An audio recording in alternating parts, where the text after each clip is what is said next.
I'm speeding. Speeding. 5, 4, 3, 2, 1. The world is changing faster than ever.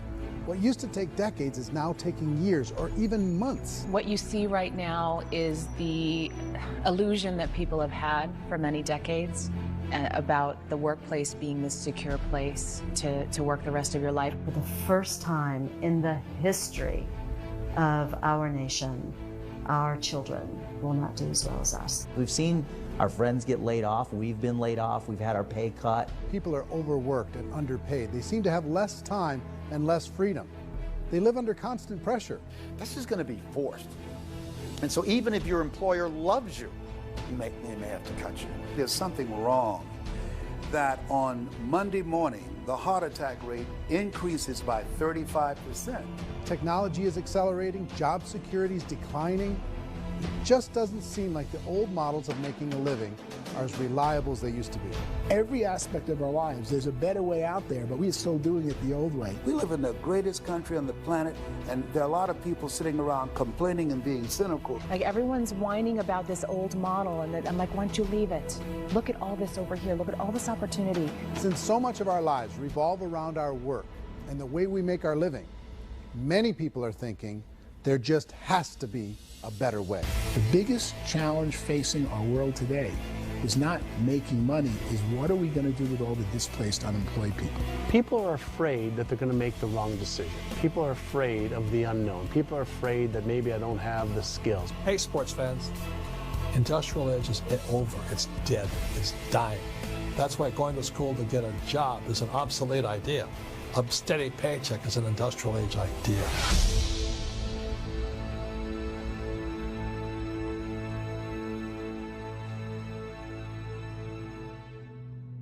It's the search for answers that has brought us here together today.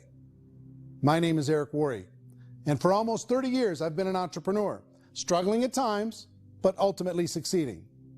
As a best-selling author, speaker, and business owner, I've spent my entire career helping millions of people around the world to become entrepreneurs. And I believe strongly that there is, in fact, a better way when it comes to how we make a living. The career landscape has changed dramatically, and many are still working in a model that is completely out of date. What worked for previous generations isn't working as well for people today. In this film, we're going to explore 3 important questions. First, what's really going on in our working world today? Second, in this new economy, is it better to become an entrepreneur, or is it safer to work for someone else? And third, if a person decides to become an entrepreneur and start their own business, how can they do it without taking on massive risk? To help in this journey, I've brought together some of the greatest experts and thought leaders in the field of entrepreneurship to share the real facts with you. My intention is to give you new information that will allow you to make choices that are not limited by an old, outdated model. Let's start by understanding what's going on in our working world today.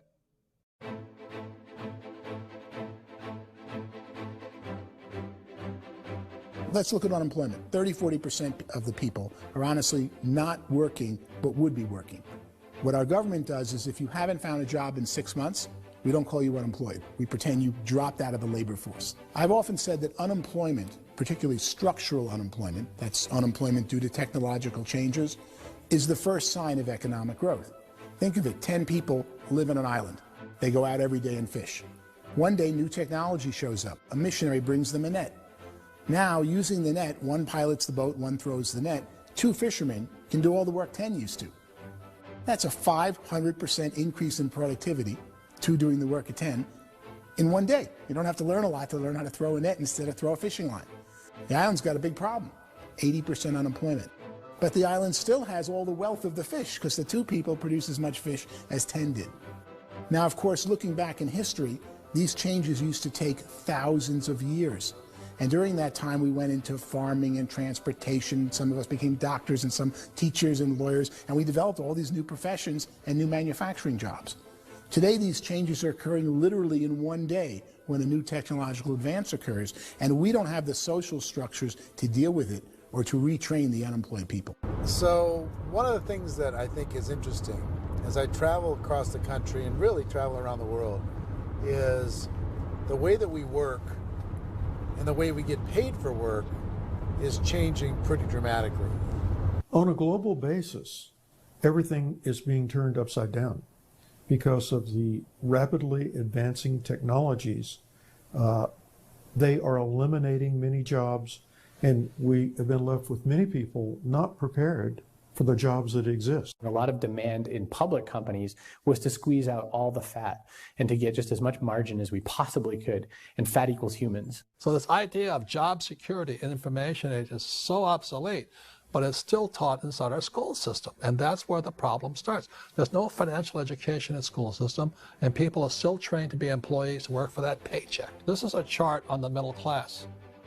What's happening in the middle class, those that went to school, their incomes have been coming down for years. And parents still say to their kids, go to school, get a job. Now what happens to all those middle class people who are dropping off the ends of the chart?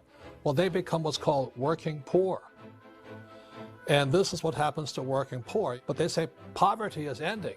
Well, poverty may be ending, but working poverty is going up. And this is food stamp usage.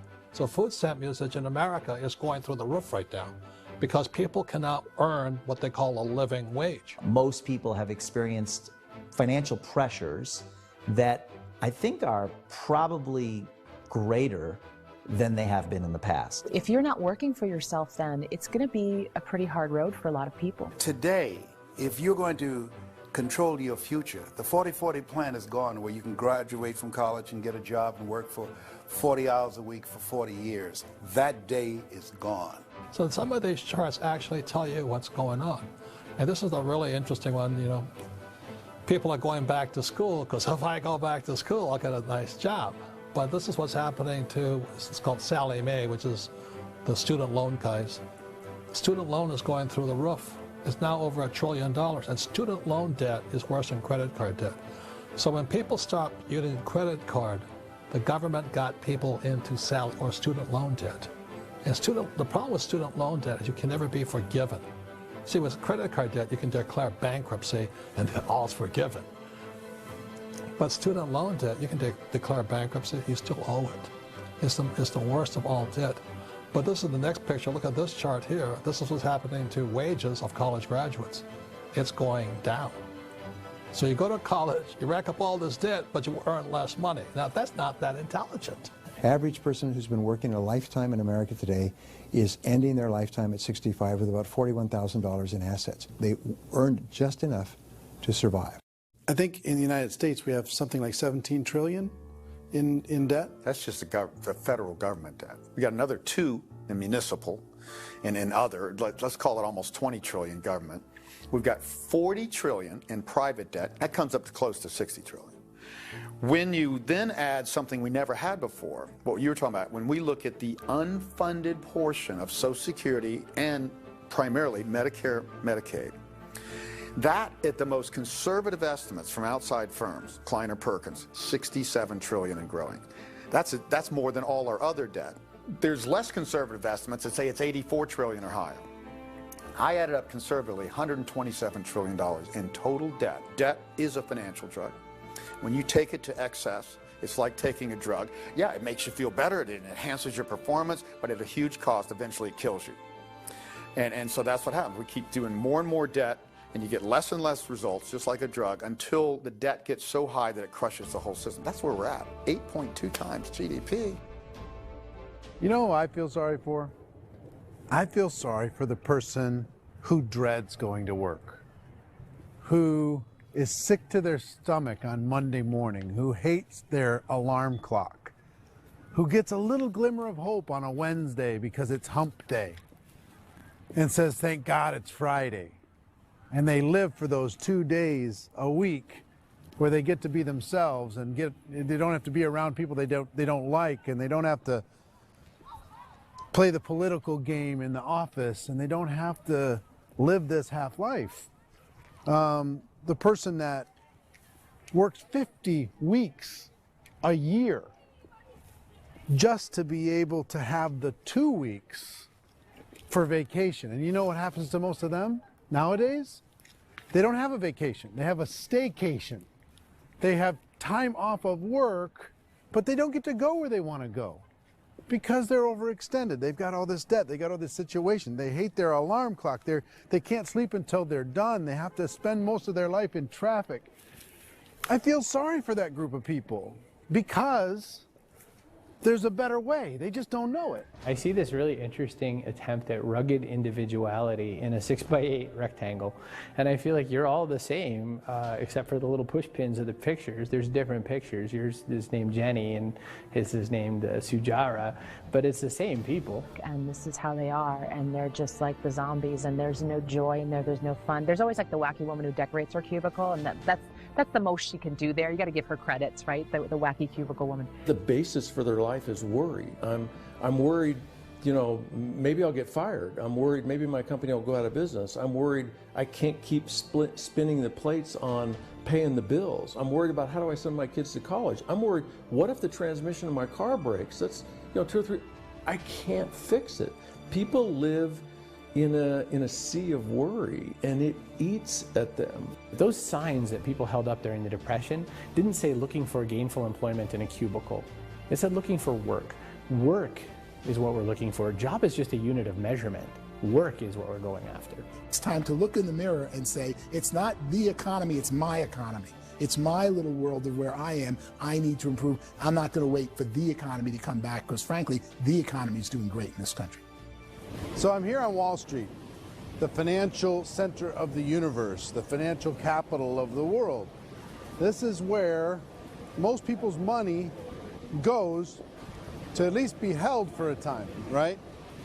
With interest rates in banks being effectively zero, and many experts are predicting it's going to stay at zero for the next 10, 20, even 30 years, people feel like they don't have any choice but to put their future into equities, to put their future into the hands of other people on this stock market, and hope that the stock market goes up, hope that the stocks that their advisors pick or that they pick goes up.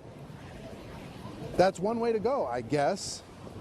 It's my personal belief that if you put your future into the hands of yourself, in other words, you have earning power by yourself, I think you're a better investment than these guys.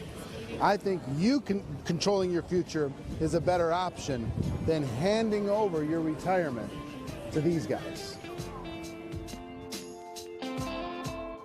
The average household income in the United States is approximately $50,000 a year, what they call the middle class. To reach the top 25% of income earners, you need to earn at least $90,000 a year. To reach the top 10% would be a household income of $140,000, the top 5%, $190,000, and to be in the top 1%, you'd need a combined household income of at least $380,000 a year. So here's the question. What do you think would give you the best chance to move up and get to the top 10%, the top 5%, the top 1% and beyond? In my opinion, and in the opinion of many, many experts, the answer is to become an entrepreneur, to become your own boss.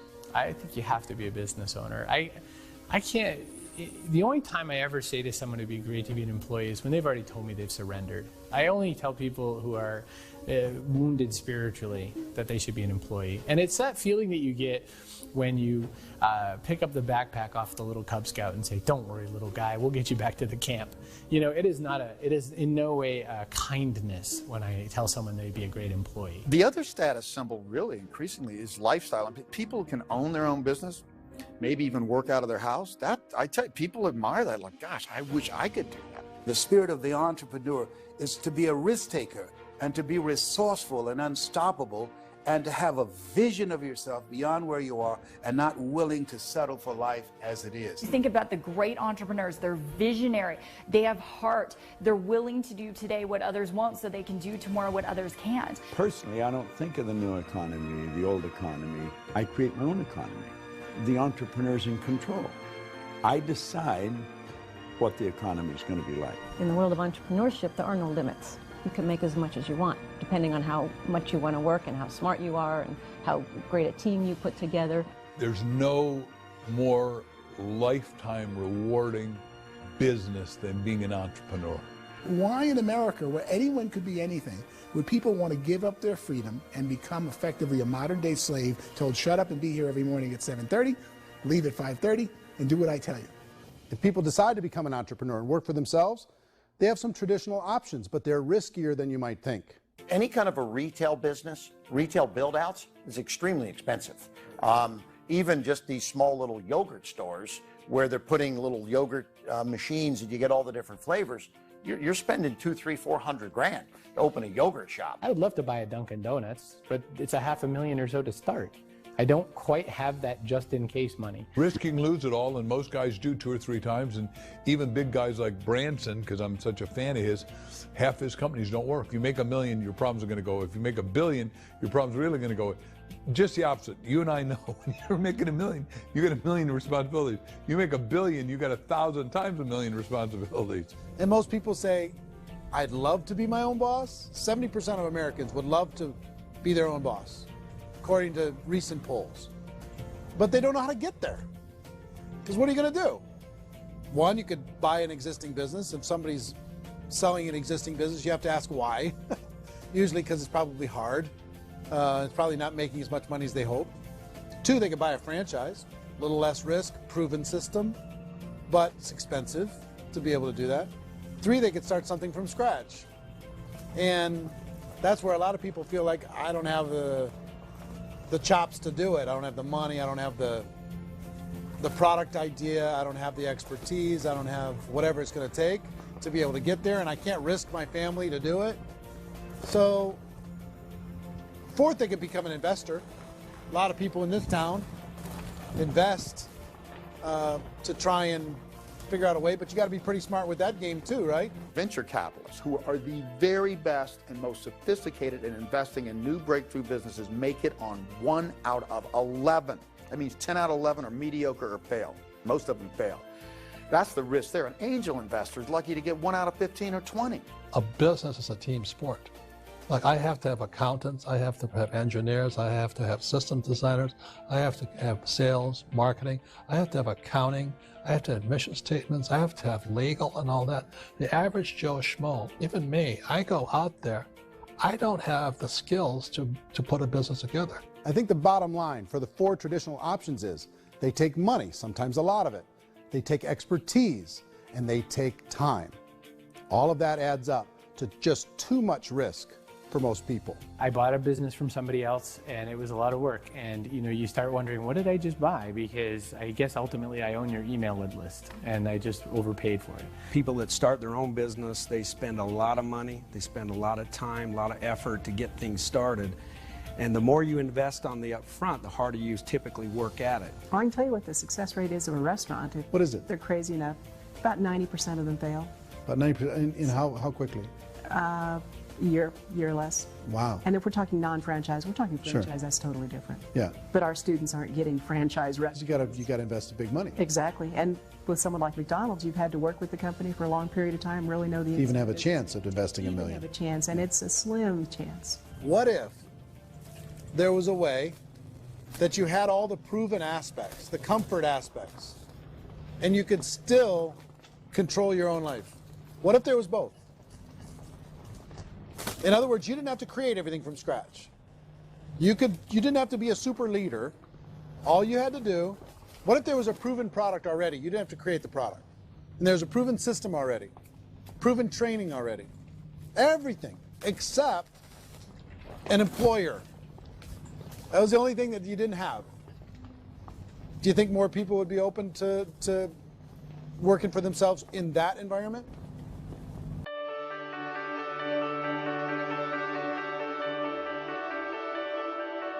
In our search for a better way to make a living, we've come to the conclusion that becoming an entrepreneur is actually safer than being an employee.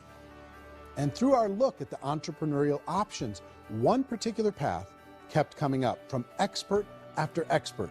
And I think most people will find it surprising because it's certainly a non-traditional business model. That model is for people to start their own business and become an entrepreneur through the creation of a network marketing business. Some people call it direct selling because the product is being sold directly from the manufacturer to the end consumer, cutting out the middlemen. Other people call it multi-level marketing, or MLM, because there are multiple levels of commissions paid. The most common term today is network marketing, because network marketing best describes using a large group of independent distributors, independent entrepreneurs, to move a product or service more efficiently. So my friend here, Donald Trump, and I, we always write about the network marketing industry. And the reason we support the network marketing industry is because it really is a business school for entrepreneurs. Because most people come out of school looking for a paycheck. Oh, that's terrible. I went to network marketing like that. I think if it didn't exist, we should invent it. It is that good. I think direct selling is a great way to do business today. It's very easy to get into that industry, and you can be self-employed, be, in effect, an entrepreneur. When we see multi-billionaires adding network marketing companies to their portfolio of companies, that would be a clue. When we see people who are very famous authors and very famous business people endorsing the industry, that would be a clue. These network marketing companies aren't $50 million companies. They're billions and billions of dollars. They lead the stock market. They're major companies. When we're going to get it? You know, and you're going to school to work for a paycheck, but if you want to be rich, be an entrepreneur, and network marketing gives you the spirit to be an entrepreneur. A traditional company will spend up to 50% of their total revenue on marketing. Network marketing companies use a different approach. Instead of having all that extensive marketing expense, they utilize a network of independent distributors to do the marketing for them. Now, why do they do this? First, because word-of-mouth advertising is so much more effective today than traditional media advertising. Second, some products need to be explained or demonstrated, and an independent salesperson can do that more effectively than an ad campaign. Third, it's completely efficient. The company only pays for the marketing of their product if a sale happens and not before. Imagine if Amazon allowed you to become an independent distributor and paid out 40% of its revenue to that distributor group. All you had to do as a distributor was recommend a product, and if a person bought it on Amazon, Amazon would take care of all the logistics, and you'd get paid for bringing the customer. Now imagine you got paid for every purchase that customer made for the rest of their lives. Well, Amazon doesn't offer this option, but network marketing companies do. 85% of all buying decisions in our society are made as a result of word of mouth or reputation. We're recommending things to each other all the time. You know, who's your dentist? Who's your doctor? Who's your lawyer? What detergent, are you using? What legal system are you using? What product are you using? We're talking to each other about the things that we love anyway. When you go into a big box retailer, you're lucky if the clerk looks you in the eye, much less gives you any detailed or accurate information about what you're purchasing. So of course, this personal information, this education coming from a friend, a neighbor, a relative, or even a stranger, but one who has experience with the product is extraordinarily valuable. As a matter of fact, network marketing can educate consumers probably better than any other form of marketing. It certainly can do better than advertising, because advertising usually has a certain hype to it, and you can only get limited information. So, network marketing trumps advertising. If you were a typical sales company and you wanted to sell $1 million a month worth of product, you might go find 100 superstar salespeople. The quota would be $10,000 a month. So network marketing as a distribution system just flips the numbers. So we use 10,000 happy, raving fans of a particular product, and we don't concern ourselves so much with how much product each one of them individually sells. If they sell just $100 or $200 a month, and there's 10,000 of them, you're selling $1 million to $2 million a month worth of product. And that's the best way I can explain how network marketing works. This is the marketing arm of the company. There's not money being wasted on bricks and mortar. There's not money being wasted on inventory that's sitting stagnant somewhere. There's not of employees standing around that don't have customers. These are people that are going to connect with customers. These companies allow people to become independent distributors for extremely low cost and with no minimum time or sales quota. Essentially, they own their own business and can provide as much or as little sales as they choose. In other words, the distributor gets all the benefits of traditional business ownership without the risk. The advantage of network marketing is the ease of entry, the low risk, and the low startup cost, because almost everything else has very high risk. You can get in for a minimal investment. You're buying into a system that's already been proven, products or services that have been proven to work. The keys to network marketing is providing an opportunity for the masses to get involved, providing an opportunity for the average person who doesn't have the resources to start their own business. All of this so far is fairly straightforward, but network marketing offers another benefit, and it's this benefit that makes it so interesting for entrepreneurs. Network marketing allows a distributor to build their own network of other distributors and then compensates them on the sales created by that entire group. Direct selling is, at its base, very simple. It's the sale of a product or service to an individual on a face-to-face, one-on-one basis, just the way we're talking right now. But there's an important element as well, and that's the offering in conjunction with that sale of product, the offering of an opportunity for someone to make something of themselves. No matter what your social status is, no matter what language that you speak, I mean, look how many unbelievable people are becoming successful that speak every kind of language out there. What an awesome gift to give the world. Instead of having to work your way up in a system and prove that you could be a sales manager, they just decided everybody can be a sales manager. Everybody gets to build a sales team from day one. And so what that brought into the system of growth as a direct selling company is the concept of compounding or geometric progression. Because now you can actually grow sales force very quickly because everybody is enrolling people in their own sales force. People who are like, oh, this is weird, I'm building a sales team, or what do you think you do at a regular company? How do you think a regular company works? Network marketing is the only industry that doesn't say your past determines your future. It looks at your past and says, okay, now what can we train you to do so you can have a great future? Every other employer out there wants to exploit you for what you already know, not teach you something new. Network marketing has a potential to save the United States and the world, because it's going to teach people not to be employees, but to be entrepreneurs.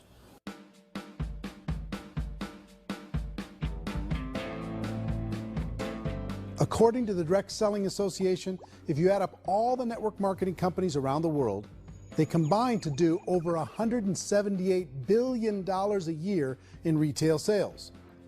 To give you an idea of how big that really is, the NFL, the National Football League, does approximately $9 billion a year. The music industry does a little more than $16 billion a year, and the movie industry does about $80 billion a year. Using a conservative average, network marketing companies pay their distributors about 40% of that $178 billion in the form of commissions, which adds up to more than $71 billion a year. That's almost $6 billion a month. It's almost $200 million in commissions every single day. So it's certainly working, and people are making serious money in network marketing. With the growth of the direct selling industry over the last 10, 15, 20 years, we've seen a broader understanding of the channel. We have seen more and more people getting involved in the business, so our penetration in the marketplace has increased, and thus the understanding in the marketplace of who we are has increased. And we've seen non-direct selling companies look at the direct selling model and say, something's going on there. People are making money. Companies are being profitable, individuals are being motivated, product is being delivered to market. Maybe we should explore this. Some people think only the people at the top make money. Well, let's take a look at that as well. In the network marketing profession, there are roughly 500 people in the world who earn over $1 million a year. If you round that number up to $2 million a year, that adds up to about $1 billion a year. That takes the $71 billion paid out each year down to $70 billion. So where does the rest of the money go? The vast majority goes to part-time people making anywhere from a few $100s a month to many thousands of dollars a month. It goes to people who choose to make it a full-time career move and earning even more than that. Every day, people are using the money they earn through network marketing to pay off debt, have more fun, and improve the quality of their lives. Everyone I know in network marketing has been doing that since the 50s. They go to work when they want to go to work. They stop working when they want to take time with their children to have a leisurely breakfast and discuss issues and driving to school. They go back to work when they get home, wherever they're working out of. The biggest thing that I've seen is people that have become much happier in their life. MLM has probably made more millionaires of more people in more countries, and I've spoken to them in 67 countries, than any other single form of business, starting from nothing. If they have a choice between working a job for the next 10 years or working a network marketing business for the next 10 years, the result of working the network marketing business will be better. A lot of people within the industry go on and make this a career and do extremely well at it. Network marketing has been nothing but good for everyone I know that's been involved with it, because they did it seriously and they played full out and they've been very successful. It's been a constant barrage of success stories and people showing off stuff that they got as a result of it. How many people are involved? Approximately 16 million Americans and 96 million people around the world are currently participating in network marketing. And in a recent poll, 82% of those people report a good, very good, or excellent experience with network marketing. So people are happy.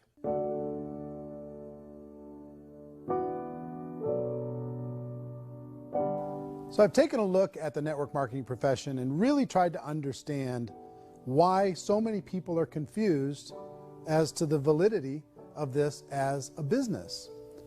One is this pyramid shape. People get really messed up with this pyramid. Oh, it's one of those pyramid things. So I just think there are a lot of haters out there who really don't understand the industry and say, oh, it's a get-rich-quick scheme. It's a pyramid. Well, corporate America is a pyramid scheme. You know what I mean? It goes like this. You have thousands of MBAs, let's say working for Ford or General Motors or Coca-Cola. If all these MBAs are all trying to get to here, that's a pyramid. Only one guy's going to make it. Every 10 years, one's going to make it. Whereas you look at network marketing, it's like this. So you're here, and your job is to develop other CEOs coming up behind you. So it's an inverse pyramid. In network marketing, it's a very simple concept. If you sell product, you get paid. It is paid based on production. There is no first mover's advantage. There is no investment component where the more somebody spends, the more they're entitled to make. So the two are polar opposites of each other. It doesn't matter what shape the company is or the compensation plan is shaped, whether it's a circle or a pyramid or a triangle or a trapezoid, it doesn't matter. If compensation is coming primarily from recruitment, then you've got a problem. On the other hand, if an operation is basing their compensation to participants on the basis of sales, even when those sales are generated by people you've recruited, well, then you're a perfectly legitimate enterprise. That's the legal test, it's the practical test. Another issue that's been true in the past that is no longer true now is people used to be in network marketing loaded up with products that they couldn't sell, and they ended up a loser. They ended up with a bunch of product in their garage, they ended up with a bunch of products sitting in their kitchen shelves or whatever, and they thought they could sell it, and then they weren't willing to or able to sell it, and they ended up with a bunch of stuff, and they were bitter about it. There was this thing called front loading where you had to buy, if you bought $25,000 worth of product, you got better commissions and all this. Today, it's almost all done by computer. It's direct mail, comes from a warehouse somewhere else. You don't have to have all this inventory. You don't have to stock up. It's a paperless world now. Most of it's done online. You have a back office. It really works. And I mean, the technology has changed everything. Third issue is people start talking about 99% of people in network marketing don't make any money. Well, we've talked about that over the course of this journey together. Almost $200 million a day is being paid out to network marketing distributors around the world. The naysayers, the people who say that it doesn't work, are usually the ones who just don't know how to make it work for themselves. And so they're giving you an opinion, and I tell people, don't confuse people's opinions with expertise, because opinions are free. And don't confuse sincerity with the truth, because people can be sincerely wrong. But here's the reality inside of network marketing. The vast majority of people that get involved in network marketing just become customers, and they get involved to be able to purchase product at a lower price. If you take Costco as an example, if a person goes into Costco and gets a membership to Costco so they can get a lower price on the product, we don't call that person a loser because they have a bunch of product that they walked out with with a smile on their face. Yet when some people want to take a look at network marketing, they say, well, those people, they're just using the product and they aren't earning an income, so they must be a loser. They're not a loser, they're a happy customer. That's the vast majority of people that are involved in network marketing. Now, a smaller percentage of those people decide to go build a business. They earn $300 a month, $500 a month, $1,000, $2,000. That's the bulk of earnings in network marketing. And then there's the few that really decide to take it serious, really decide to build a large network, really work to make that network very, very productive. And those people make huge amounts of money and there's no cap. What I do as an outside economist, just somebody looking at this industry like any other industry I speak in and say, look, what's the realities of this? 1% do incredibly well.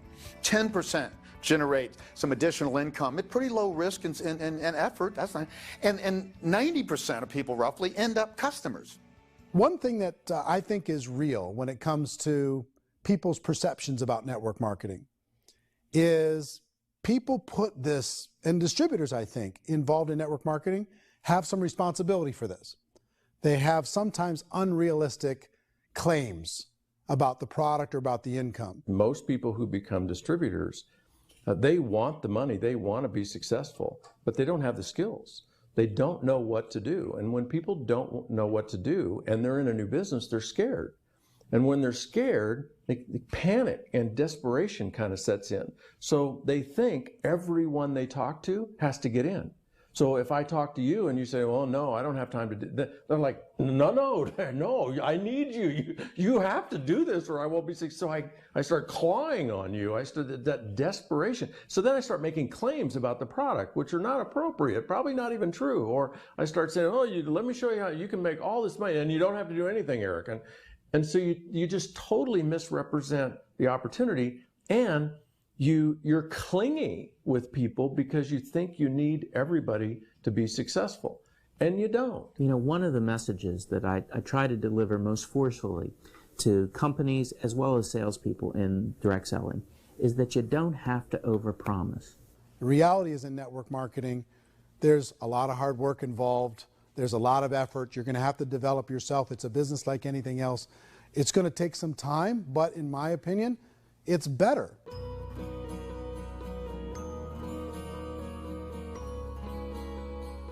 It's light years better for people starting today than it was even 5 years ago. I think it's more widely accepted now, and people understand it is a business. It is being an entrepreneur. It is being a business owner. Our belief system is based upon our evaluation of something, and frequently if we reevaluate a situation, our belief about that situation will change. The industry has changed and it's grown up. It's totally transformed. You've got young people today that have grown up with social media, and they understand networks. They understand how people are connected through technology, and they understand how money flows through those networks.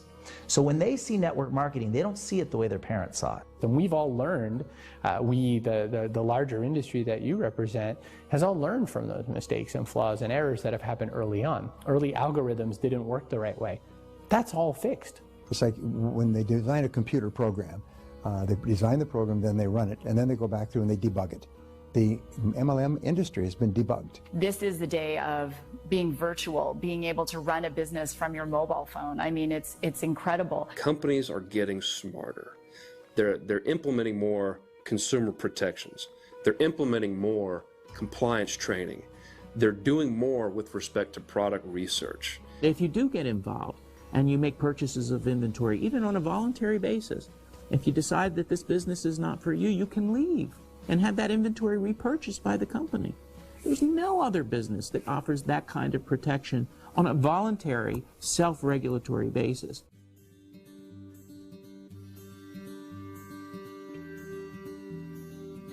If you decide to look further into a network marketing business in order to generate more cash flow for your family, I would recommend reviewing the following 4 elements. First is the product or service. And on the product or service, I would ask 5 important questions. 1, do you like it? Is it something you would feel comfortable sharing with others? 2, is there a recognized need in the marketplace? It's hard to create a need if one isn't naturally there.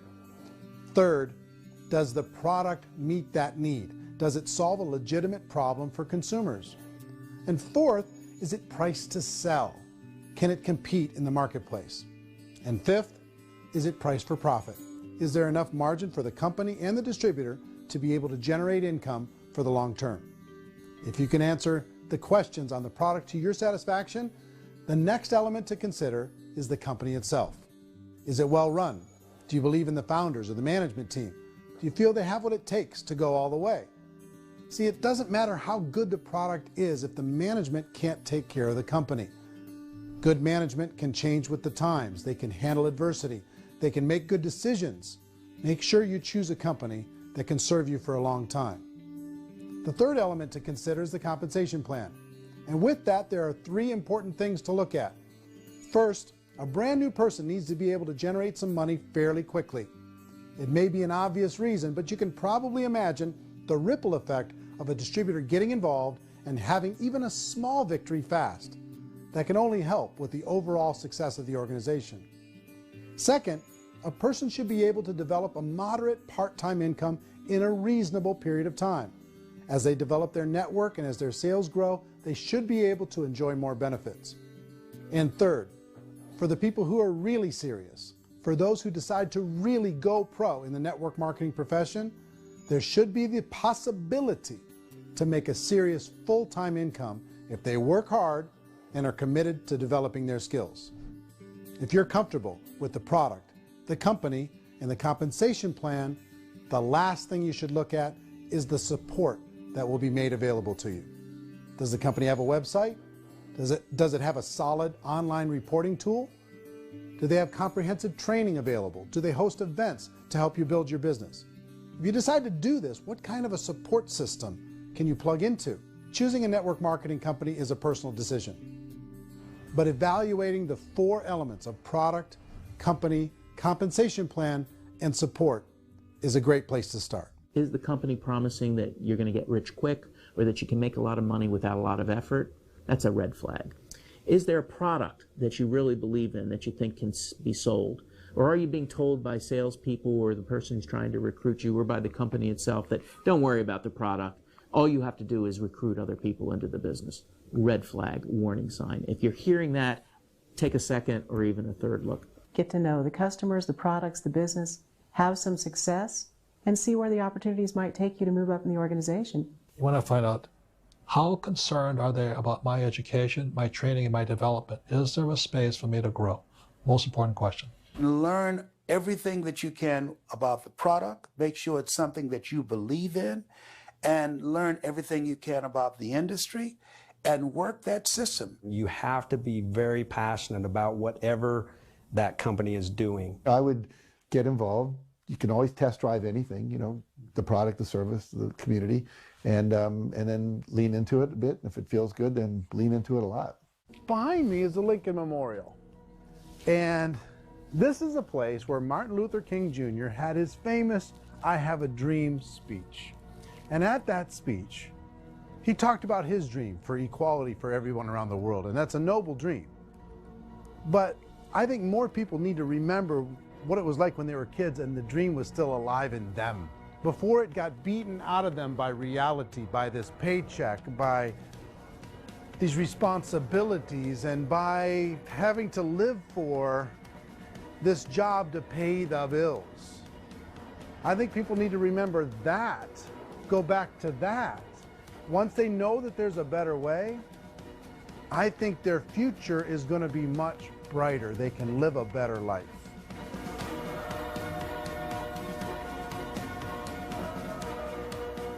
So if you're considering getting involved in a network marketing company, let me offer you just a few pieces of advice. First, network marketing isn't perfect. It's emotional, it's challenging. Like any entrepreneurial venture, it can have its up days and its down days. But if you have an entrepreneurial bone in your body, it's just better. Second, if you're going to do it, decide to be professional. Decide to go pro. It's better to do that than just be this amateur sticking your toe in the water.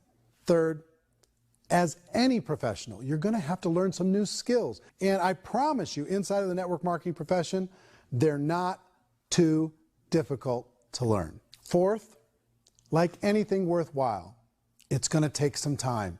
Don't expect that you're going to get to the finish line right out of the gate. And fifth, it's worth it.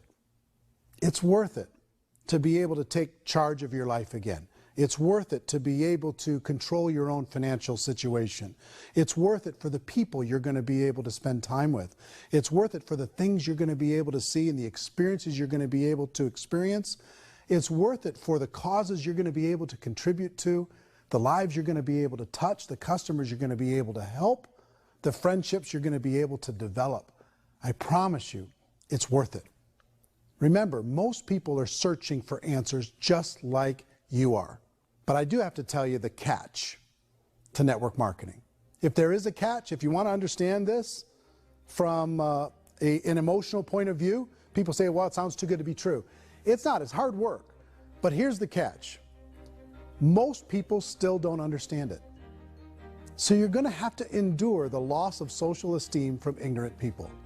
The uneducated will think less of you.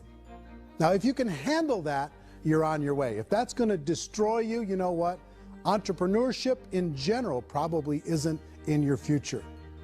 If you can face that catch, you can become unstoppable. I want everyone to really contemplate this if they're not in network marketing. You're in a job, you probably have a mortgage, you have rent, you have debt, whatever's going on. You're in a prison. You work just hard enough to keep them from firing you, and they pay you just enough to keep you from quitting. Come on! I've been there, done that, and bought that t-shirt. In network marketing, if you run into failure, it's really just a homework lesson for yourself. There's no one to blame. You really have no excuse not to be successful. You just don't. People don't want to hear that, but there's so much available to you. If you want to be a good network marketer, be a student to the people above you, be a fellow traveler to the people on the same level, and be a teacher to those below, and know when it's appropriate to do which. People who are not afraid of asking people to buy things, or not afraid of persuading people with a chance they may say no, these people own the future. Nothing happens until something moves. So you got to go move, you got to go do something, or nothing's going to change in your life. In the beginning, you're going to do a lot of things that you don't get paid for. But as you go down the road, you get paid for a lot of things that you don't do. And your job is to rehabilitate the spirit, the entrepreneur spirit in all of us. You get it back. Either give it a strong yes or a strong no, but no wishy-washy, dilly-dally stuff in the middle. There's dreams and there are nightmares, but I believe that the biggest nightmare of all is when you don't pursue your dream. You're going to see some monumental growth in this profession. It's an exciting, exciting time to be involved with the network marketing profession. The next 10 years, I see just exponential growth. When that tipping point comes, it's not a matter of asking somebody, have you ever heard about network marketing? You're really asking them, which company are you building your wealth in? We are here to fix the world, to improve relationships with other people, to improve other lives. And the real reward comes as an entrepreneur at any level from teaching somebody something and watching them soar. There is no greater reward.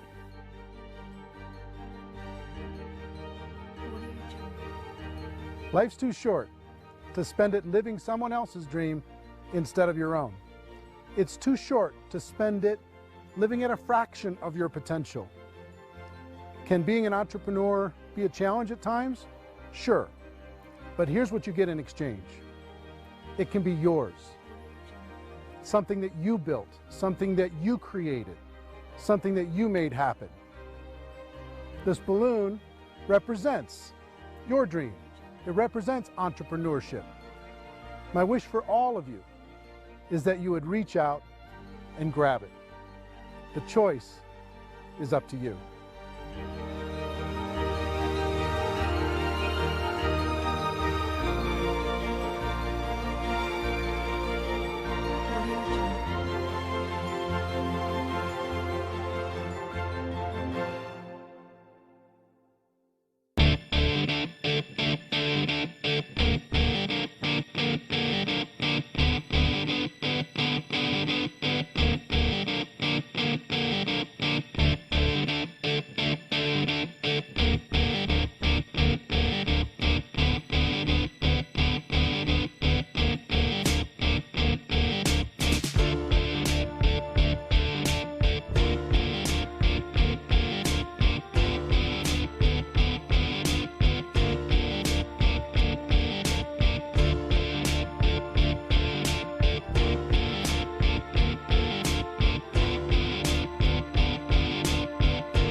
mentioned the word scam.